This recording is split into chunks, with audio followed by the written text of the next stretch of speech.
Buenas noches, hermanos. Bendiciones, pastor. Bendiciones. Dios me les bendiga. Vamos a orar para Bendiciones. dar por iniciado la reunión de hoy. Padre, te damos gracias en el nombre de Jesús por darnos la bendición de estar nuevamente junto con los hermanos. Padre, bendícenos en esta noche y ayúdanos a tomar esta lección como una respuesta a nuestra necesidad de mejorar nuestra forma de presentar tu palabra.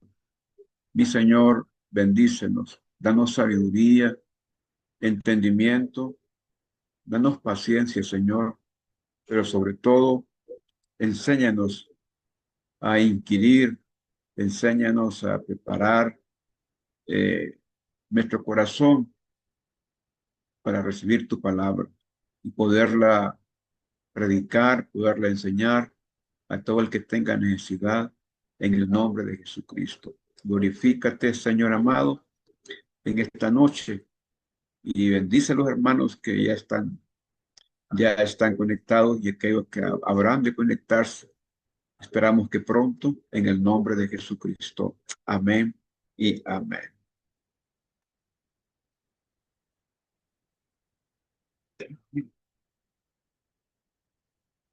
Vamos a leer la palabra, hermanos, la palabra de Dios en el libro de Filipenses, capítulo 2.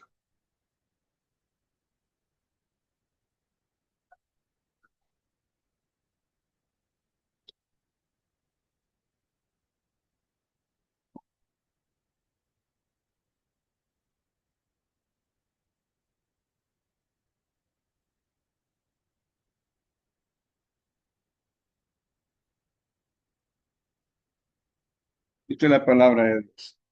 Por tanto, si hay alguna consolación en Cristo, si algún consuelo de amor, si alguna comunión del Espíritu, si algún afecto entrañable, si alguna misericordia, completad mi gozo, sintiendo lo mismo, teniendo el mismo amor, unánimes, sintiendo una misma cosa. Nada hagáis por contienda o por vanagloria, antes bien, con humildad, estimando cada uno a los demás como superiores a él mismo, no mirando cada uno por lo suyo propio, sino cada cual también por lo de los otros. Haya pues en vosotros este sentir que hubo también en Cristo Jesús, el cual siendo en forma de Dios, no estimó el ser igual a Dios como cosa a que aferrarse, sino que se despojó a sí mismo, tomando forma de siervo, hecho semejante a los hombres, y estando en la condición de hombre, se humilló a sí mismo, haciéndose obediente hasta la muerte y muerte de cruz.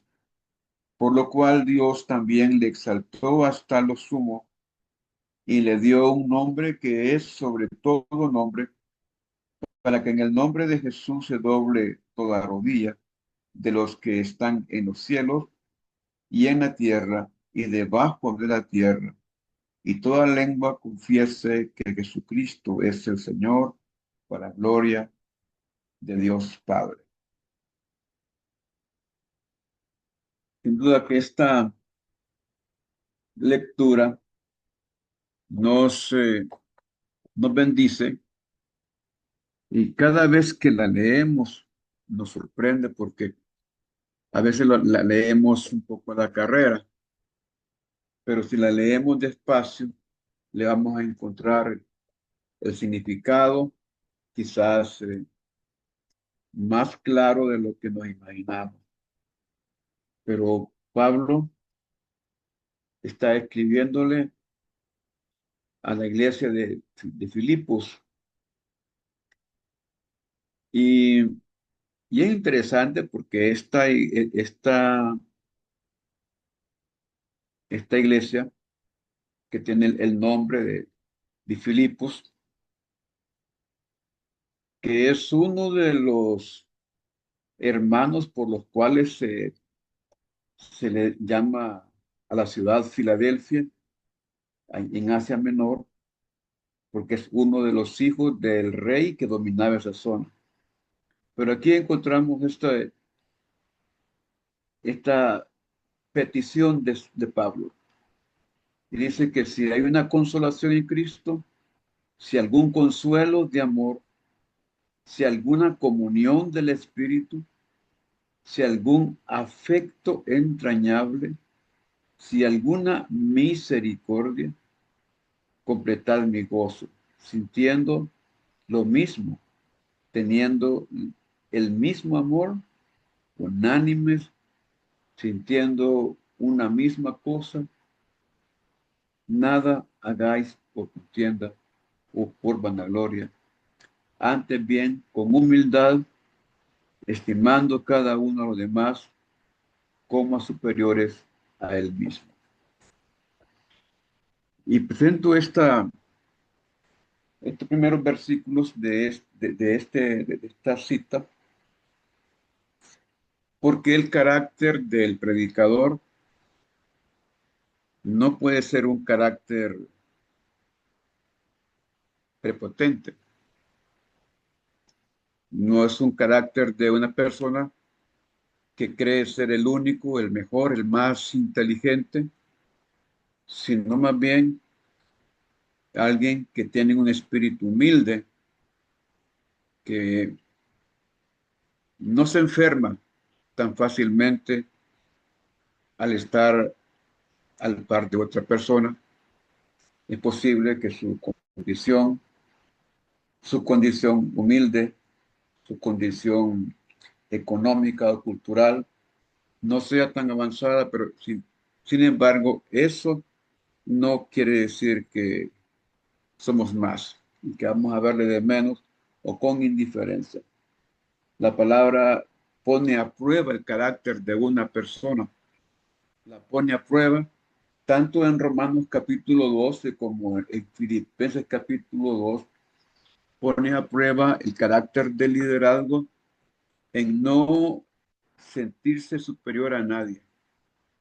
Creo que la gran prueba de fuego de los predicadores, de los evangelistas, está en ponerse esa camisa, la camisa que no me pone por encima de nadie, sino que me ubica en el lugar que corresponde. Precisamente César Castellanos dice que el líder no debe de compararse con nadie, porque la valoración que hacemos de otra persona podría estar reñida con nuestro propio criterio, con nuestros propios intereses, y es posible que no sea del todo correcta la valoración. No voy a compararme con nadie, no voy a ver a nadie hacia arriba, ni voy a ver a nadie hacia abajo, porque todos delante del Señor somos importantes.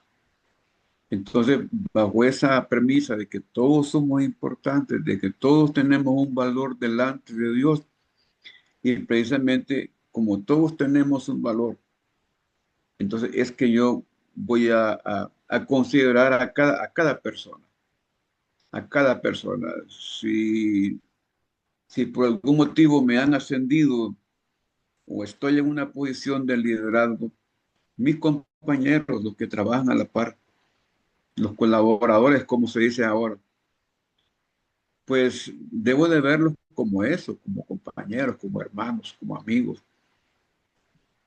El predicador tiene que poner los pies sobre la tierra, porque el gran problema es con la soberbia, con el orgullo, es que nos aleja de Dios. Y podremos estar interesados en predicar la palabra, pero si dentro de nuestro corazón hay soberbia, hay altivez, entonces el Espíritu Santo no nos va a estar inspirando. Pues la palabra dice que Dios mira de lejos al altivo, pero que da gracia al humilde. Entonces, con ese valor, el valor de la humildad, el valor de considerar a los demás con el derecho que les asiste, considerarlos y apreciarlos, apreciarlos. Mire, la persona, es importante la dignidad de las personas y un predicador por ningún punto debe de violentar la dignidad de las personas. Eh, a veces con el fervor, a veces con el éxtasis del poder, de la autoridad, cometemos errores. Pasar factura y que va a llegar un momento en que no, va a haber un reclamo de parte de Dios por haber menospreciado a las personas, por no haberlas considerado. Les digo esto porque eh, tuve la oportunidad de hablar con dos pastores. Un pastor que también es músico y yo quería tener un evento en el sur con unas 30 iglesias y ya habíamos hablado para conseguir un centro cultural que está que está en San Lorenzo para tener ese evento. Pero cuando le dije al pastor que quería que fuera y que le íbamos a invitar para que cantara en un evento que era especialmente para los líderes de la zona sur, ese pastor me dijo, mire hermano, yo ya no canto en iglesias pequeñas. Yo pues, he decidido cantar en templos grandes, iglesias grandes, pero en iglesias pequeñas ya no canto.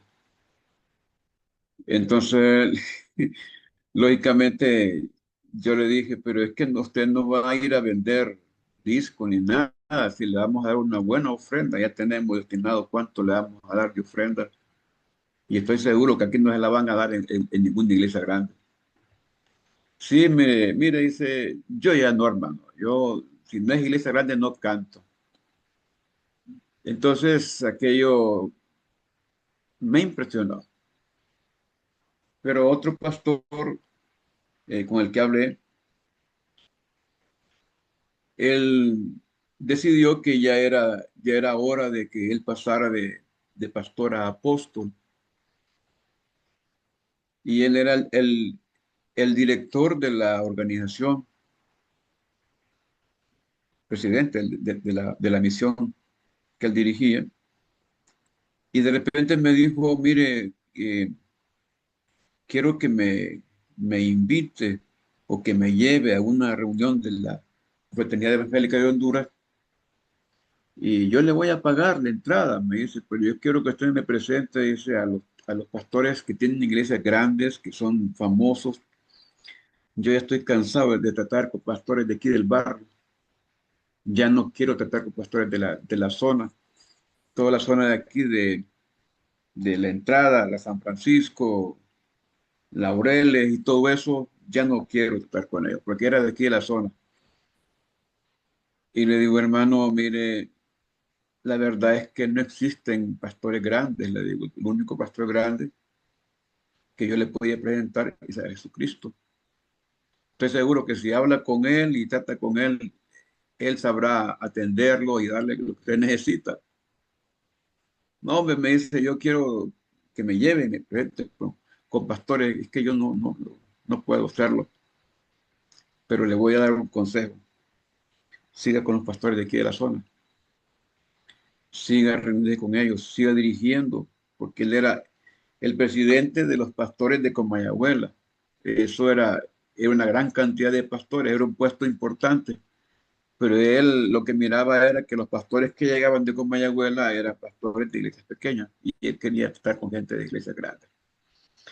Entonces, me temo que cuando uno llega a ese nivel de engaño, ¿verdad?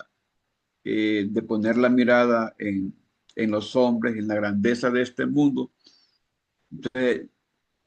pierde vigencia como siervo de Dios y como predicador de la palabra de Dios. Y Pablo dice aquí que hay que debe de haber ese espíritu que había en Cristo, que siendo él tan importante, tan poderoso, se humilló, tomó forma de siervo, se humilló hasta la muerte y muerte de cruz. Y entonces, si no estamos claros con esa condición, entonces realmente necesitamos reconsiderar nuestro papel como predicador, como pastor, como evangelista y volver a pasar por la clase de discipulado 301 para que nos dé una refrescadita y poder así enderezar nuestro camino. Eh, Hermanos, ¿por dónde nos quedamos el día Bendiciones, pasado pastor. miércoles? Y Amén, en la hermano. diapositiva anterior, pastor, en cosas que debe archivar, ahí nos quedamos para llenar. Si nos puede retroceder una Cosas, diapositiva, por favor. sí, ya vamos a ver si le puedo retroceder que aquí Ujú. esta computadora se me pega. Lo último que llenamos fue cómo encontrar pasajes relevantes. Ah, ya, sí, déjeme ver si.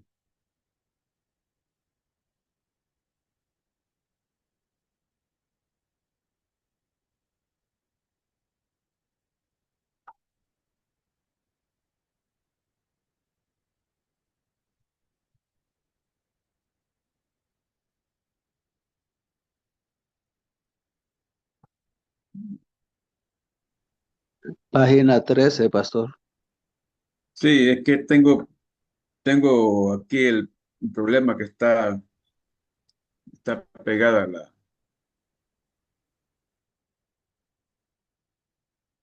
la página. Ya vamos a ver.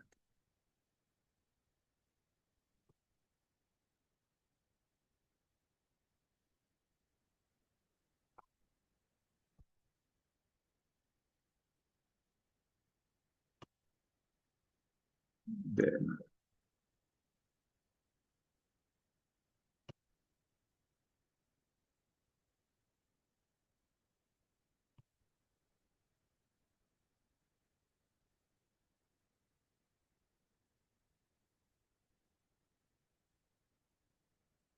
Pasaje, aquí no estoy ahorita, ¿verdad? En la anterior, pastor. Anterior. Sí. Anterior, cosas que debe archivar es. Ujú. Cosas que debe archivar. Vamos a ver. Es que cancelo esto porque tengo que entrar a otra clase, entonces me salgo siempre. Entonces esto ya lo pasamos y voy a ir despacio, me va a tener que tener paciencia porque no soy tan ducho con esto de la tecnología, así que me voy despacio.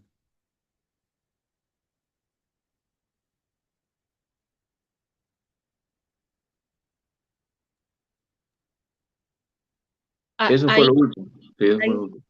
Ahí, Ahí. Ahí vamos, pastor. bien. Con esto de las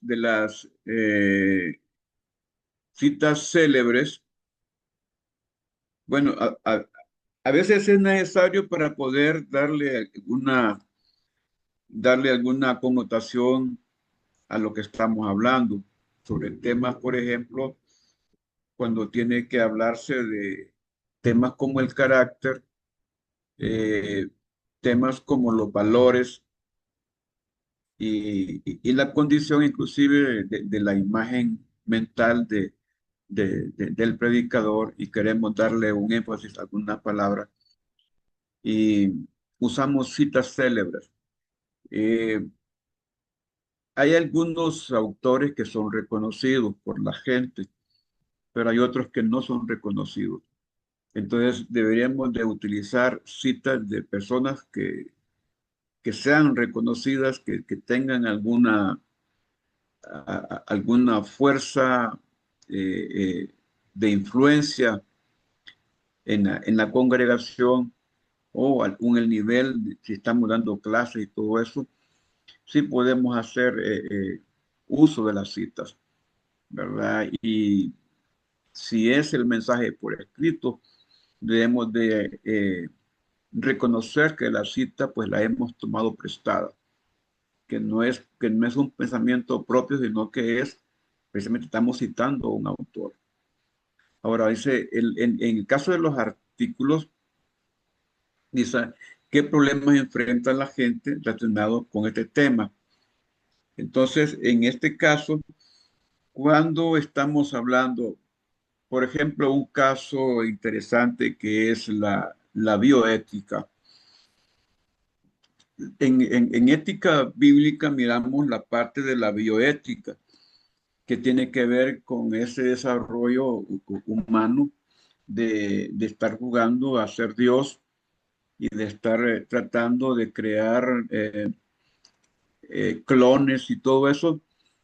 Entonces, en ese caso, que la iglesia tiene que tomar una posición teológica y para poder tomar una posición teológica, una posición que sea convencional, que no sea producto de mi propia valoración, sino que debe de haber un consenso entre personas que tengan estudios, que hayan escrito, ¿verdad?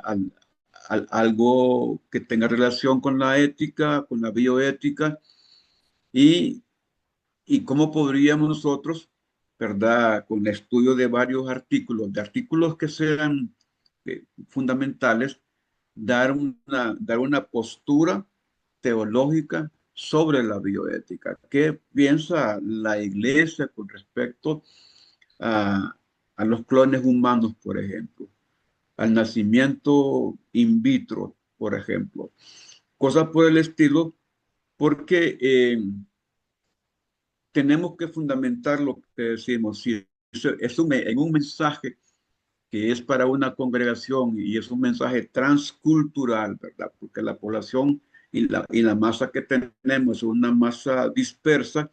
Cuando hablamos de masa dispersa, estamos hablando que estamos predicando en una congregación que es heterogénea, que en su pensamiento, en su cultura, que hay de todo tipo de cultura, que todo tipo de profesión. Entonces, el predicador tiene que usar un lenguaje que sea entendible para todos. Pero cuando vamos a presentar dentro de un mensaje, quizás un literal, un numeral que lleve una posición, debemos de estar bien claro lo que vamos a decir.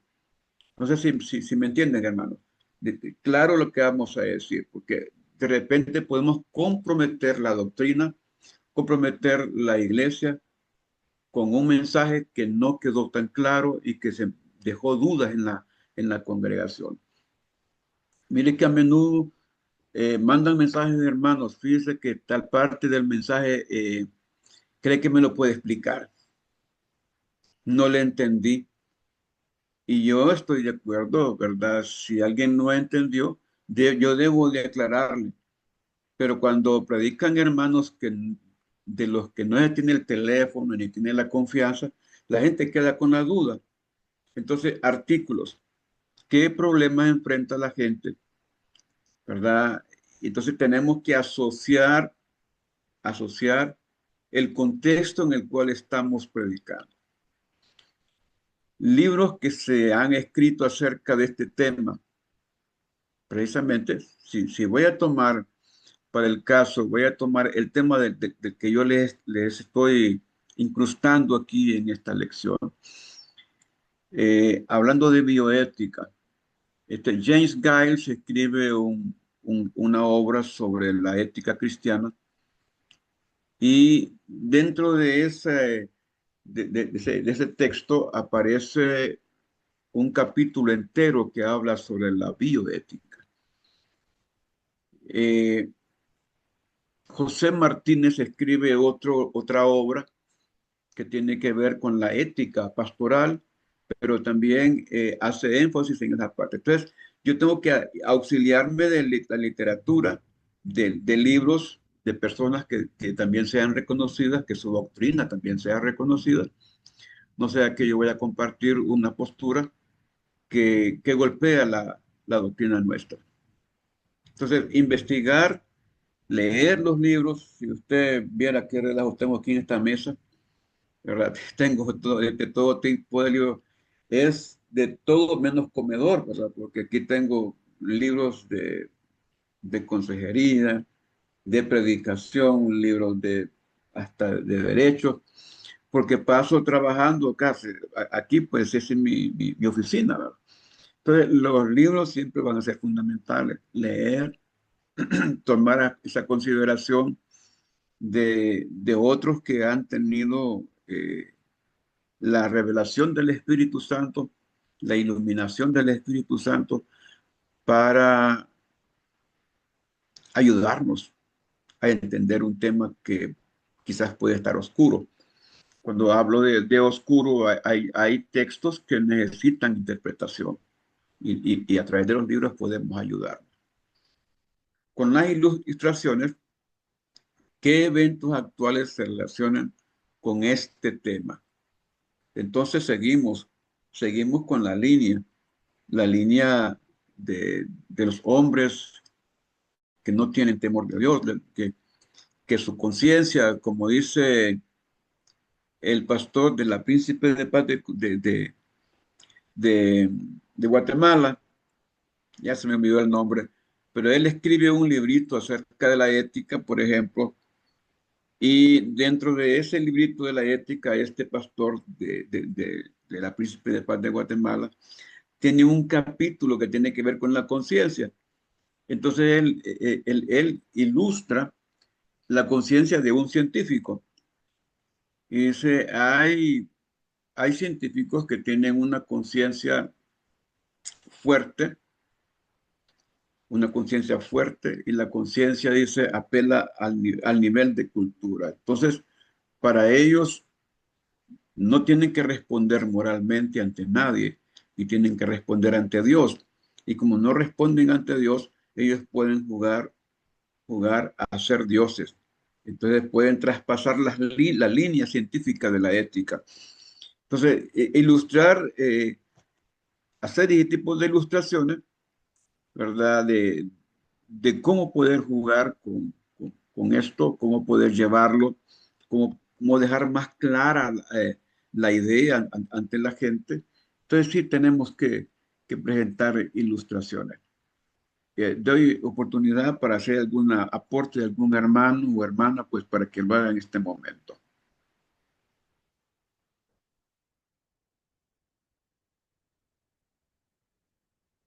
Vamos a ver.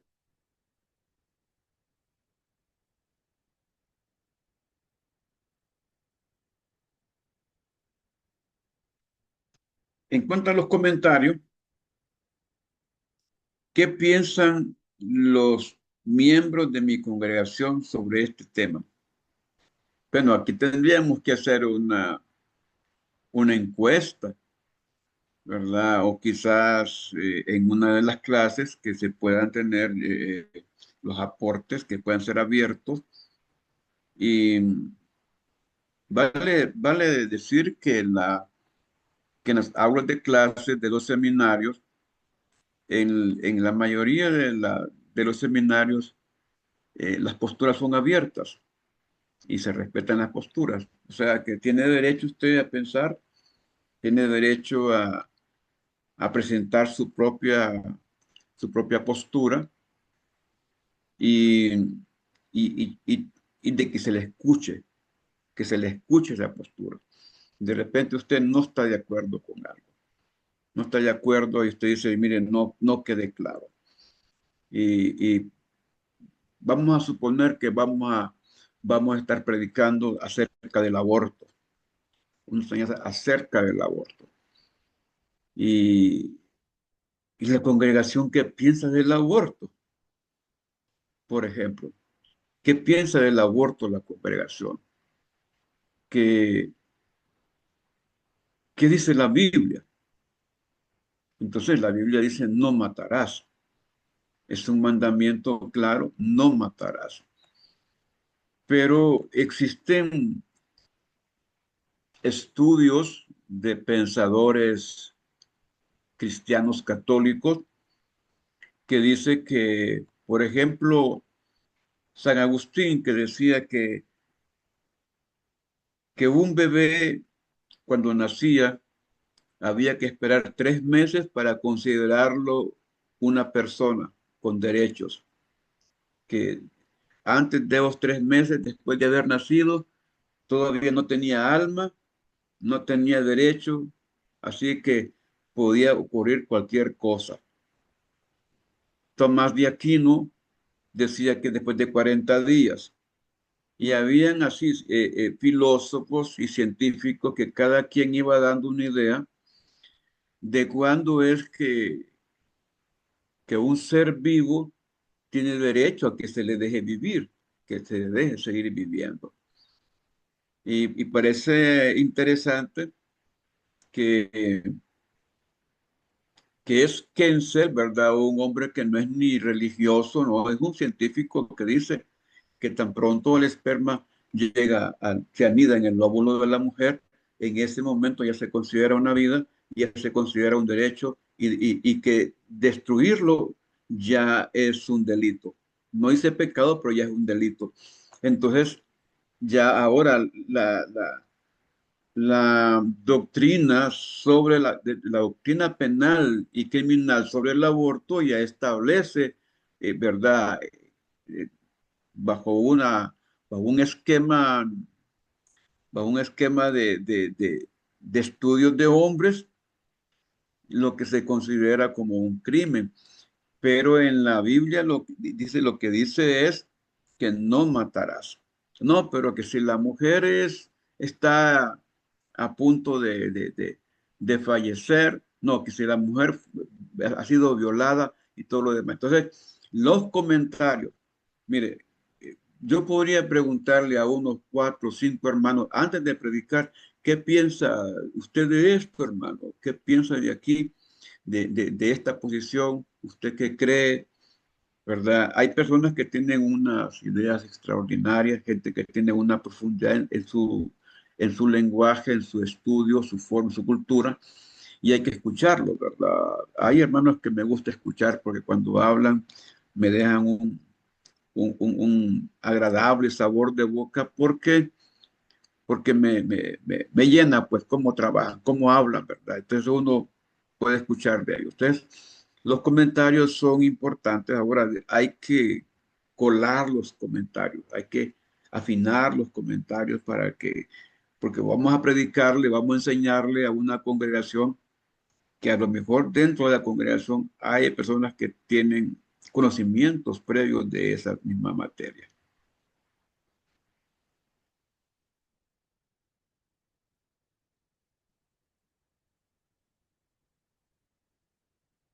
Dice, clasifique todo lo que encuentre.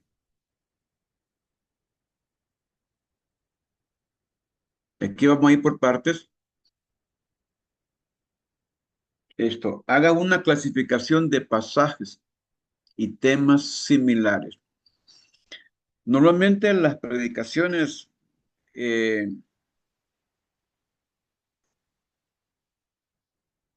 pues parten de un propósito, y por lo general hay predicadores que tienen una línea de predicación. Entonces, les interesa cierta línea para predicar. Por ejemplo, el hermano Gille Ávila, su línea era, ¿cuál era la línea? Cristo viene. Era hablar acerca de la venida de Cristo. Si yo escucho al hermano Jorge Rasky, una línea sobre la moralidad de la persona. Todos los mensajes eran sobre la moralidad. El pastor Torres Ortega, Rafael Torres Ortega, que es el pastor de Jorge Rasky y de Yeye Ávila.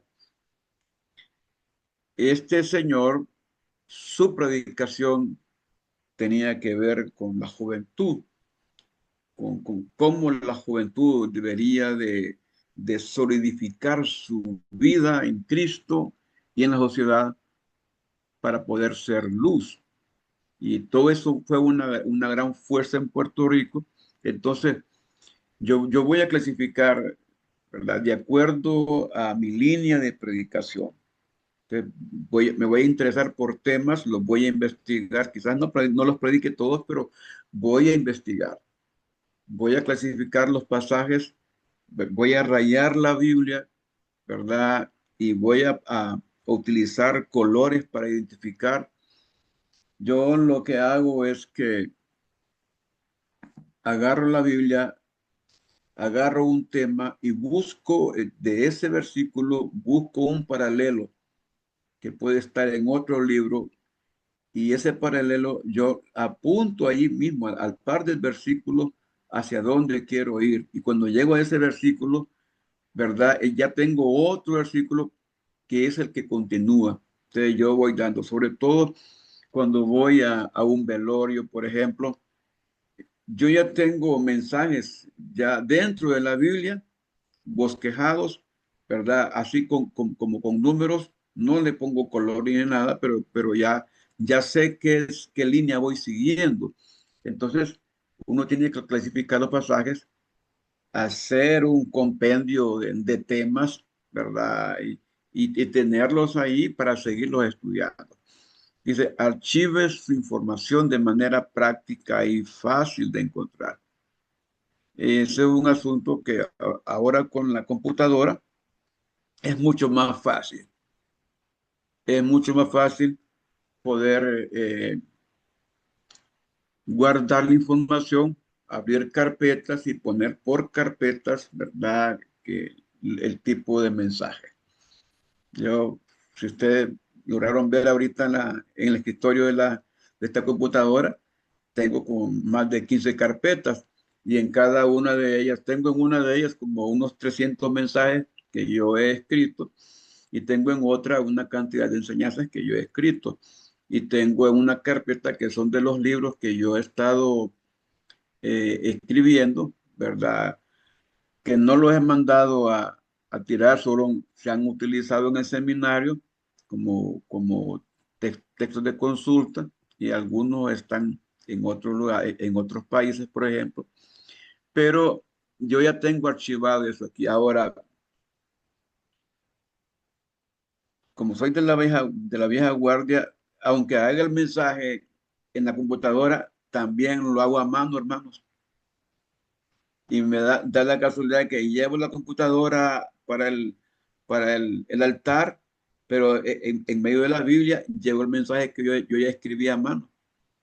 No sé qué me ocurre, pues es parte de la disciplina, pero me parece a mí que me puede fallar la computadora, entonces que se me puede apagar, pero yo tengo el mensaje escrito a mano, lo tengo ahí también en el púlpito.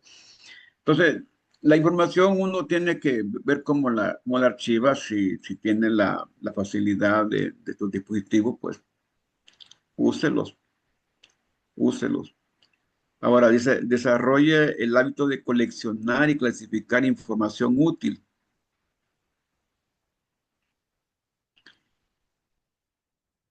Esto de coleccionar información y clasificar la información, uno tiene que tener esa idea rápido. A menudo cuando uno está orando, no sé si le ha ocurrido, que usted le toca predicar, pero usted está orando, orando, y mientras ora, vienen las ideas que fluyen y fluyen, pero luego usted se levantó de orar, no escribió las ideas, allá cuando las quiere escribir ya se le han olvidado. Y uno está claro, ay, sí, esta parte sí va a quedar, esta o esta idea que el Señor me ha dado sí va a quedar bien en el mensaje. Y cuando ya se sienta a escribir el mensaje, qué fue lo que yo había pensado, qué fue lo que mientras estaba orando me salió, pero ya ahora ya no me sale. Entonces, ese momento es de levantarse y escribir, decía un pastor de los años 80, que él cuando se ponía a orar tenía un lápiz y una libreta al lado, por si en caso Dios me revela algo, ahí nomás lo escribo, o sea, yo no me voy a confiar a la mente. Y a veces nos pasa, me pasa que la gente me da el número de teléfono, digo, sí me voy a acordar. ¿De dónde, hermano? Si ya a mi vejez ya me doy cuenta que las cosas se me olvidan mucho más rápido de lo que pensaba. Ahora dice, reflexione, reflexione. Y aquí hay un Salmo 119:15 que dice, en tus mandamientos meditaré, consideraré tus caminos. Y con esto de reflexionar, hermanos, reflexionar, dice, reflexión es parte de una intensa investigación, una intensa investigación. ¿Qué es reflexión? En la reflexión yo voy a hacer un análisis del texto, análisis lingüístico, análisis del contexto.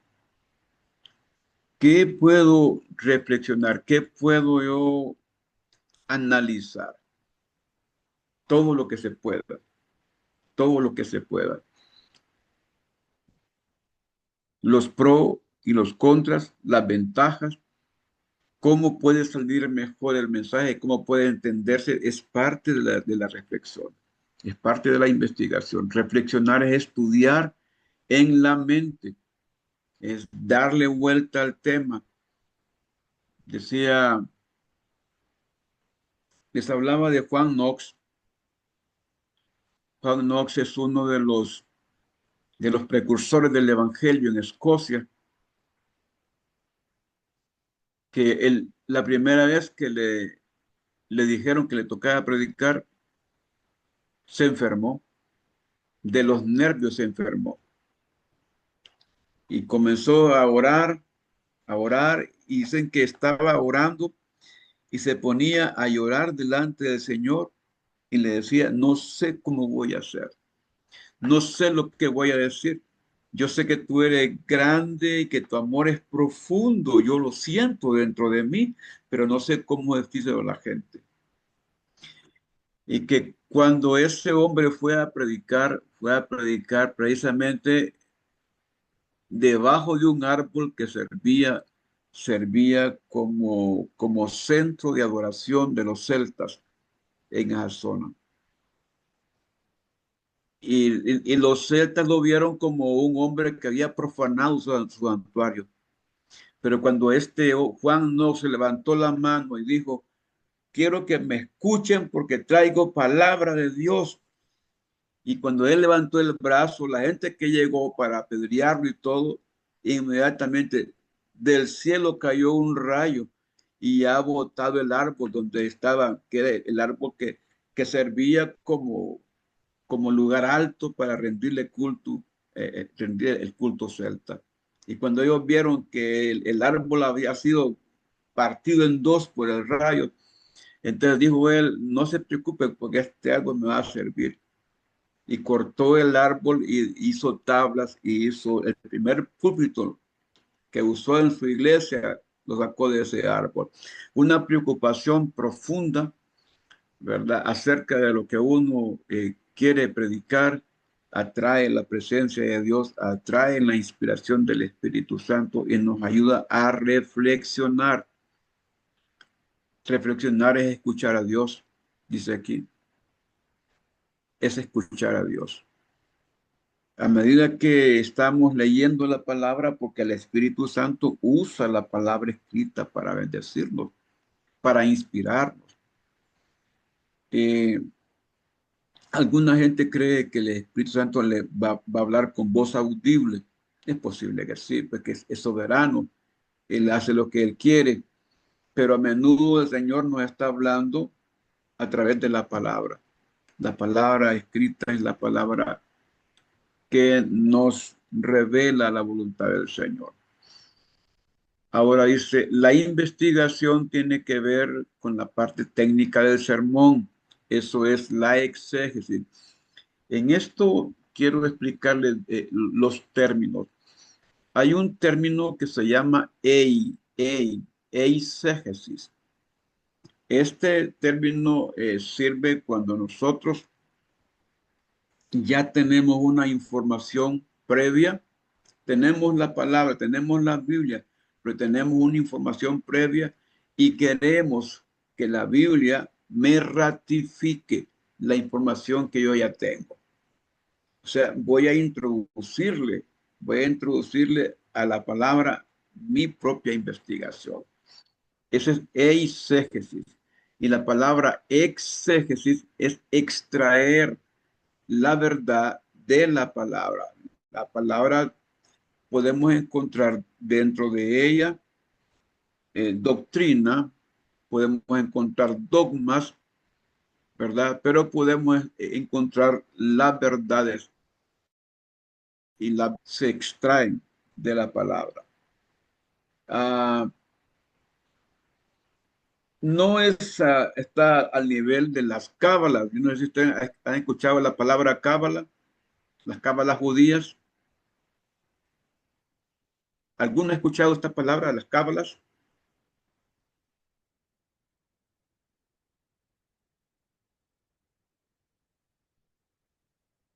No escucho nada.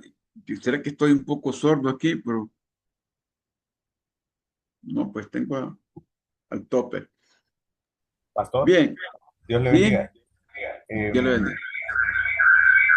Eh, eh, no sé si, yo he escuchado un poco, no sé si es la numerología que utilizan ellos, eh, que bueno, la tienen implícita tanto en su escritura y en su gramática, ¿verdad? Y que Sí, ellos utilizan todas esas cábalas también para sus profecías.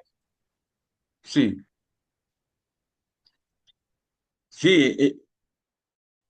Hay una línea ultra ortodoxa de los judíos que trabajan sus estudios proféticos a base de cábalas.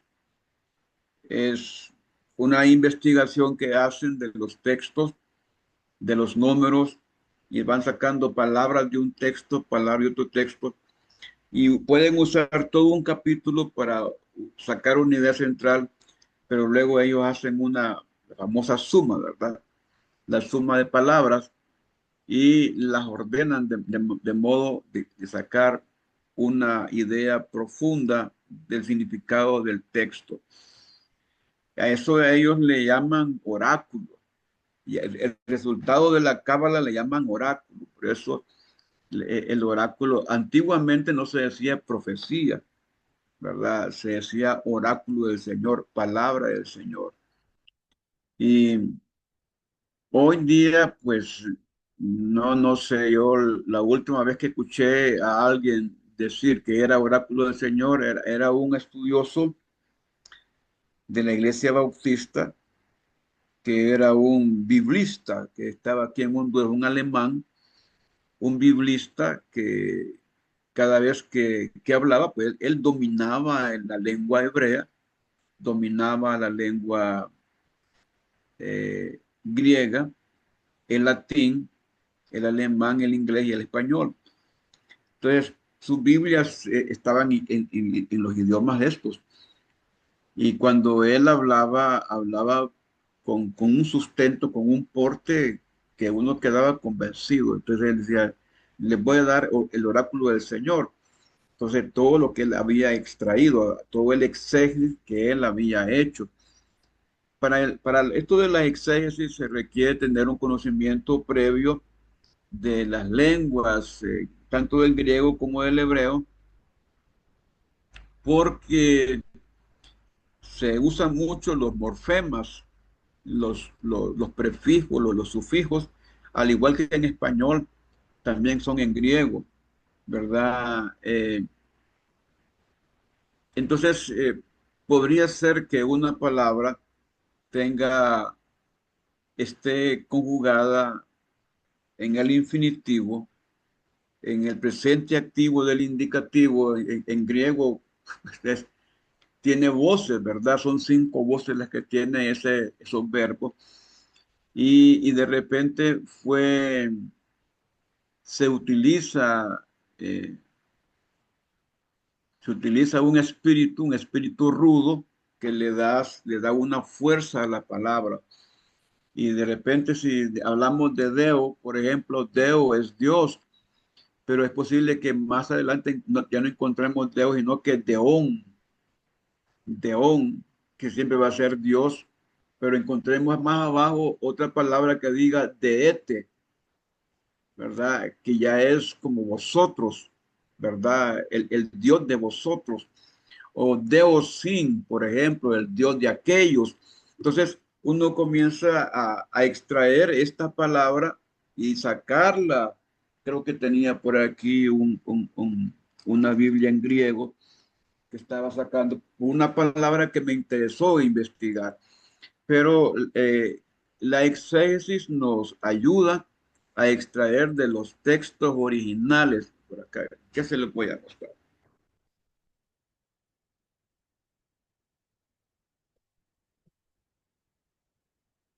Tal vez, tal vez lo pueden ver, hermanos, disculpen, ¿verdad?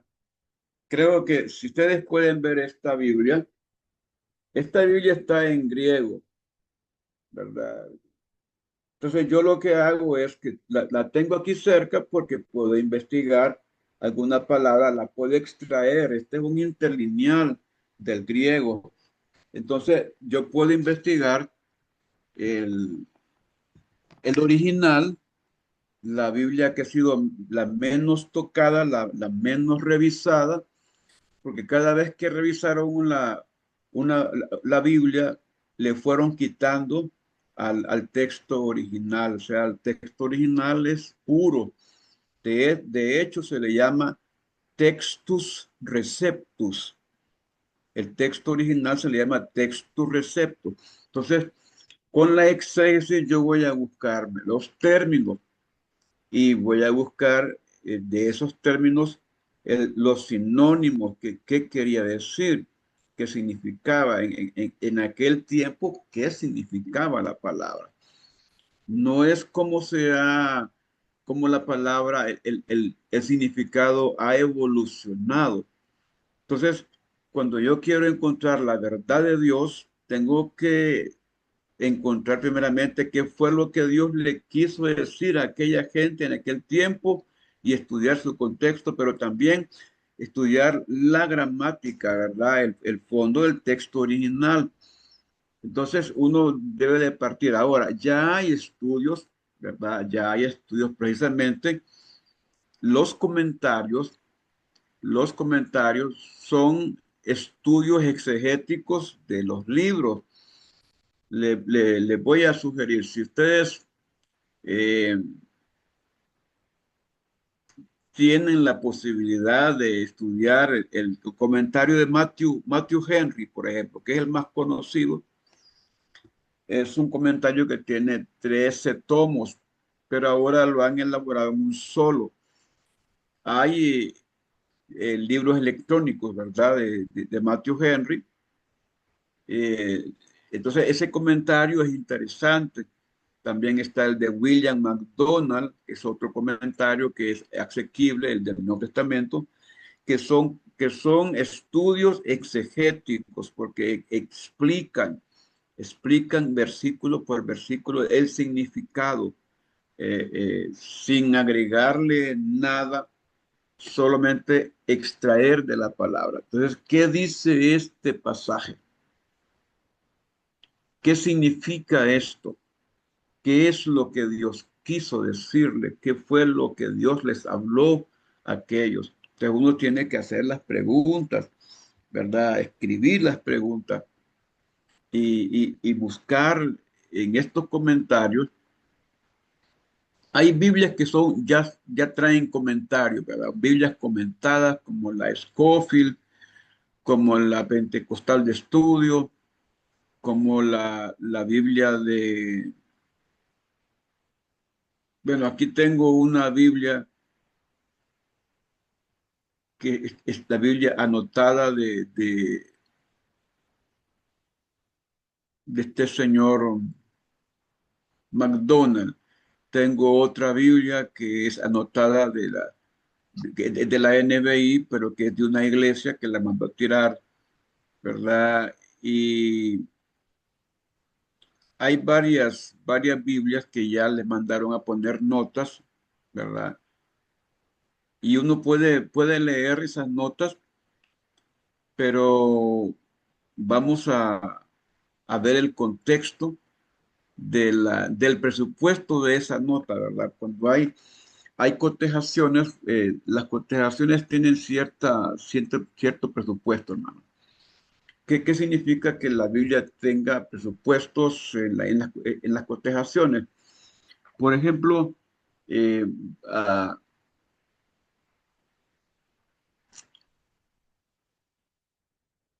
cuando le quitaron la E mayúscula al Espíritu en la versión Reina Valera del 95, fue porque la iglesia que pagó por ese tiraje pidió exclusivamente que tanto la palabra Dios como Espíritu no tuvieran la D mayúscula, ni la E mayúscula, ni la S mayúscula cuando se refiriera a santo. Entonces, ellos pagan y Sociedades Bíblicas se volvió una empresa mercantil y que lo que le piden es otira. Entonces, para nosotros ya eso es un presupuesto que indica que hay una postura teológica, se le llama de segundo orden, ¿verdad? Hay una postura que es prototeológica, que es superior, ¿verdad? Porque está más apegado a la verdad de Dios y al- a la revelación e inspiración del Espíritu Santo. Pero cuando encontramos esos presupuestos, la Reina Valera del 1960, precisamente, la que estaba antes era de 1815. En esa no aparece el asterisco que dice abajo, aquí equivale a sábado. En 1960, la Iglesia Adventista pagó a sociedades bíblicas para que los tirajes de la Biblia Reina Valera, cuando decía día de reposo, abajo apareciera un asterisco que dijera aquí equivale a sábado. Pero no la encontramos en la de 1815 ni la vamos a encontrar en la de 1506 de revisión. No aparece eso porque no es parte de la inspiración, sino es una cotejación. Entonces las cotejaciones inclusive aparecen entre paréntesis. Por ejemplo, primera de Juan 5:7 no está en el original. Eh, Creo que es San Juan capítulo 1 versículo 13 no está en el original. Entonces, ¿qué es lo que ocurre? Le ponen entre paréntesis porque los cotejadores les colocaron eso para aclarar un poco más el versículo. Entonces, encontramos entre paréntesis 5 citas de la Reina Valera que no están en el original. Entonces, cuando hablamos de presupuestos, yo tengo que asegurarme que voy a leer y voy a darle el sentido al mensaje que quiero dar, que debe de ser lo más exacto o lo más parecido a lo que Dios quiso decir. Entonces, en el estudio, cuando yo voy a reflexionar, voy a pensar en eso, en acercarme más a la verdad de Dios. Bien, ya me pusieron la tarjeta roja, ¿verdad? Ya es hora. Entonces, que nos quedamos con qué dice este pasaje, qué significa esto, ¿verdad? El estudio serio de un pasaje empieza cuando entendemos estas cuatro cosas. El contexto histórico del pasaje, el estilo literario, ¿verdad? Que es interesante. la estructura gramatical, el marco teológico del pasaje. Para la próxima semana estaremos viendo el contexto histórico, el estilo literario, ¿verdad? Y en eso vamos a explicar lo que significa la patrística literaria también, ¿verdad?